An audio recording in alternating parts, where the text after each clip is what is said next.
Hi guys, it's Jargon here. I've decided to come outside because it's such a lovely day today. Up in the mountains, we don't always get some of them. So apologies that you can't see my eyes. I would much rather be looking at you lovely people. This video is going to be a total beginner's guide to diet and exercise. I am presuming that the people watching this don't diet, there's no concession to healthy eating, don't exercise, but want to start, don't know where to start. There's so much information out there that I know myself. When I first started to get into diet and exercise, I just didn't know where to begin. I did begin and I just kind of went with it. Yes, I lost lots of weight and stuff, but now in hindsight I know how much better I could have done it. I'm not a professional, I don't make money out of doing this, I don't have any form of degrees, but I have been doing this for 25 years. I don't like to patronise people. You find that a lot in the fitness industry. You find a lot of people where they just want to impart knowledge upon you, so they start using terminology and words that the layman isn't going to use. I'm not going to do that. I'm going to talk to you like you are just a person,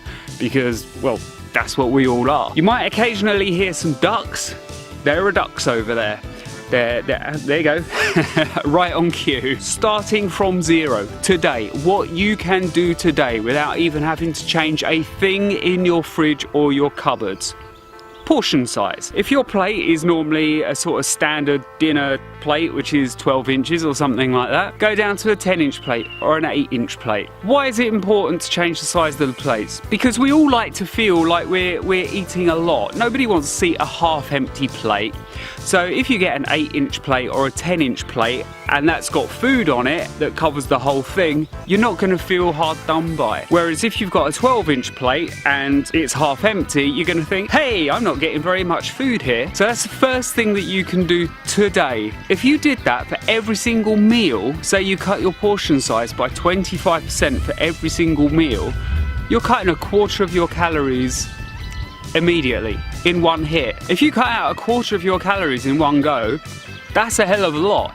If normally you're eating 3,000 calories, all of a sudden you're eating a hell of a lot less than that. I'm not going to do the maths. I should have picked something a bit simpler, shouldn't I? Like 4,000 calories. Straight away I could go, yeah, and you cut a quarter and you're down to 3,000. Make myself look clever, but you know, I didn't. What do you want on that plate? Let's say you've emptied your cupboards now and you're starting afresh and you're going into the supermarket for the first time determined to buy some healthier foods. So presuming that you're a meat eater, you go to the meat counter. If you like meat, it all looks really tasty. But try and steer clear from beef, lamb, duck. And I'm not just saying duck because there's some over there and I feel bad for them. Some cuts of pork are alright, but the best thing that you can do is go for chicken, turkey, fish, and have that as your main protein source. Now with the turkey, with the chicken, the first thing you need to do, take the skin off. Most of the fat is in the skin. You don't need the skin. Nutritionally, it's not giving you very much.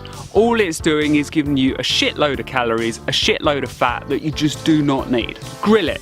Don't fry it, don't deep fry anything. If you've got a deep fryer, I would suggest throw it out so you don't get tempted. With regards to turkey and chicken, depending on how strict you want to be on yourself from day one, go for the breast. But I'd say if you're beginning, stick with the legs, stick with the thighs, worry about the other stuff later on. That'll be later videos. Healthy snacks.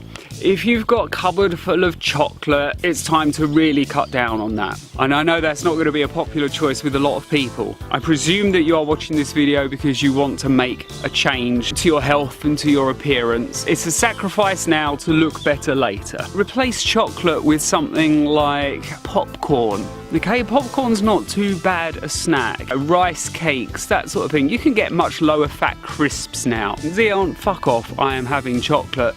Go for dark chocolate. It's better for you. Yes, it's higher in fat, but it's got a lot of antioxidants and things like that, and it tends to be also lower in sugar. If you eat dairy, if you're not allergic to dairy, whatever milk you are on, drop down to the next one. So that if you're on full fat milk, go down to semi-skimmed. If you're on semi-skimmed, go down to skimmed. Simple change like that can save you so many calories and can really, really help. One thing that you need to do is that you need to be honest with yourself. This is an area where a lot of people really fall foul to their own trustworthiness. They pretend to themselves that they don't really have those snacks. It's almost like if they don't admit to the snacks, then maybe they didn't happen and the calories didn't happen. It's time to stop dicking around like that. Keep a food diary. You'll be amazed at how many things you eat without consciously registering that you're eating those things. If you're forced to write it down, then you're forced to think, do I actually need that bit of food? Now, if you have beverages like tea, coffee, that kind of thing that you would normally put sugar in, halve the amount of sugar that you have. And if you have only half a teaspoon or something, scrap it all together. You're barely getting any benefit or any taste benefit from that half a teaspoon, so just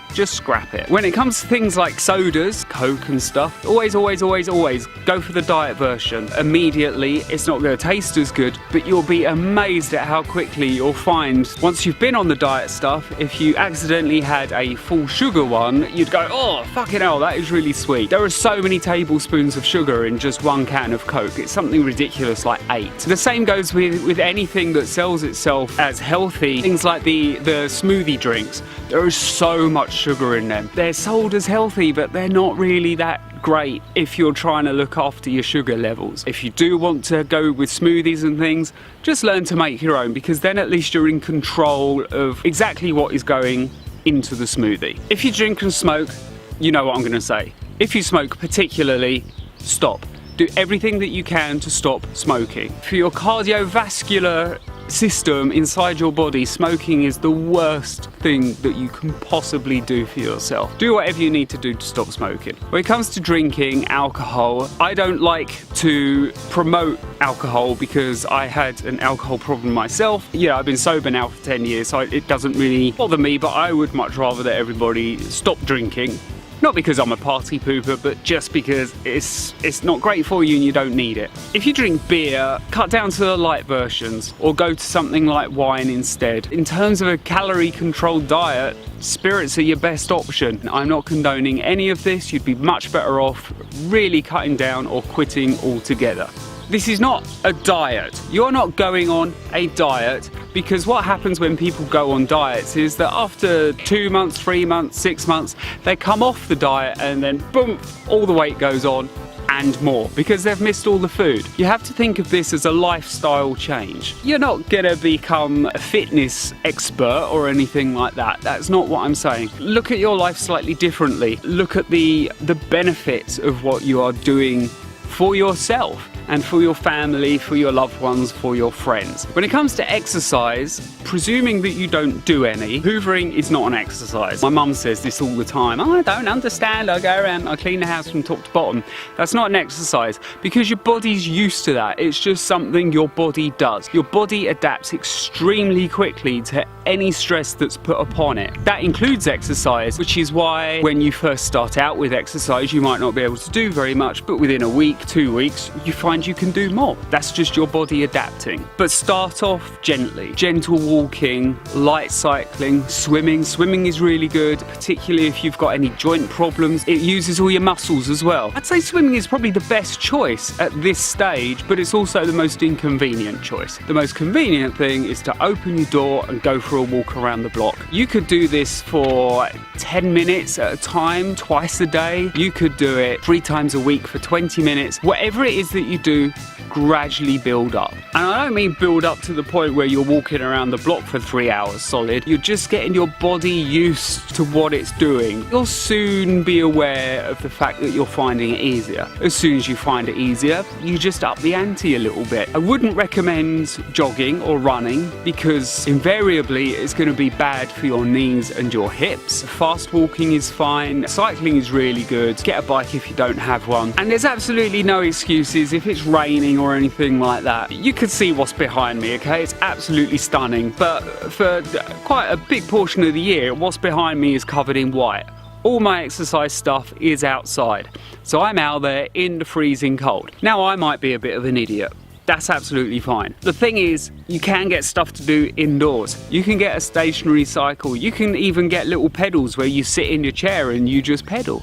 just something to burn more calories. This is diet, health and fitness from the very beginning. Do subscribe to me because I will be giving you more information. Already I've posted information about carbohydrates, and I've posted a couple of recipes for healthy flapjacks and healthy ice creams, so you can check those out. There will be more recipes over time, and also I will gradually introduce to you different exercises, different diet regimes and stuff, so as you get better, as you get more confident in what you're doing, as you get more knowledgeable, I can give you more information, little bits at a time, so you're not getting too overwhelmed with it, because that is one of the biggest problems. Thank you very much for watching. Like I said, do subscribe, give the videos a thumbs up, and I'll see you again another day.